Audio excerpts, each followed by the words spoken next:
विवेकानंद जी ने सही कहा है कि उठो जागो और तब तक मत रुको जब तक आप अपने लक्ष्य को प्राप्त ना कर लो।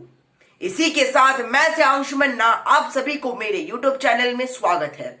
आज मैं आपको सफल होने के लिए हमें हमेशा चलना पड़ता है, इस विषय के बारे में मैं अपने भावों को प्रस्तुत करने जा रहा हूं। आपने कभी बहती हुई नदी को देखा है? बड़ी तेजी के साथ अपने मूल बिंदु से बहना शुरू करती है। शुरुआत से ही उसका लक्ष्य अपनी मंजिल यानी सागर को प्राप्त करना होता है।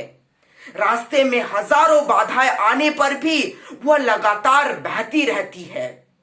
भले ही कुछ जगह पर उसकी रफ्तार कम हो जाती है, लेकिन वह रुकती कभी नहीं है। दोस्तों, यही हमारे जीवन में होता है। यदि सफल होने के लिए आप कोई लक्ष्य तय करते हैं तो उस लक्ष्य तक पहुंचने की पहली शर्त यह है कि आपको लगातार उस लक्ष्य को प्राप्त करने के लिए उसकी ओर बढ़ते रहना है। अपने मनपसंद लक्ष्य तक पहुंचना आसान कार्य नहीं होता। यदि आसान होता तो आज दुनिया के सभी लोग सफल होते। सफलता के रास्ते में बहुत सी बाधाएं सामने मुंह फैलाए खड़ी मिलती है।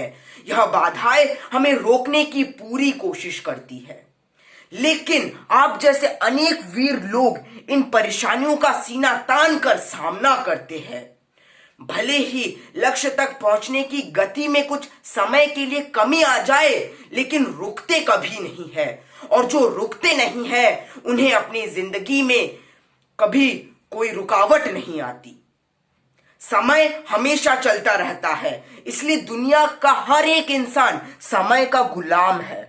हवा हमेशा चलती रहती है, कभी कम रफ्तार से तो कभी तेजी से, लेकिन रुकती कभी नहीं है। इसलिए दुनिया के किसी भी जीव का जीवन हवा के बिना संभव ही नहीं है। प्रकृति का नियम है कि जो रुक गया उसका असफल होना या नष्ट होना निश्चित है। सोचो कि जो लोग अपना लक्ष्य केवल इसलिए छोड़ देते हैं कि उसके लिए बहुत चलना पड़ेगा, तो उससे ज्यादा बड़ी असफलता कुछ हो ही नहीं सकती। क्योंकि सफलता या असफलता तो बाद की बात है, लेकिन बिना प्रयास किए असफलता की ओर ढकेल देना, इससे बुरा असफलता कुछ हो ही नहीं सकता।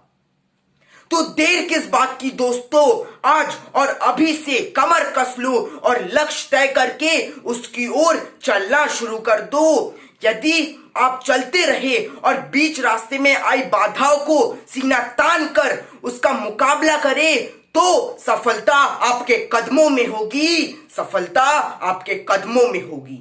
इसी के साथ मैं अपने वाणी को यहीं विराम करता हूं। धन्यवाद।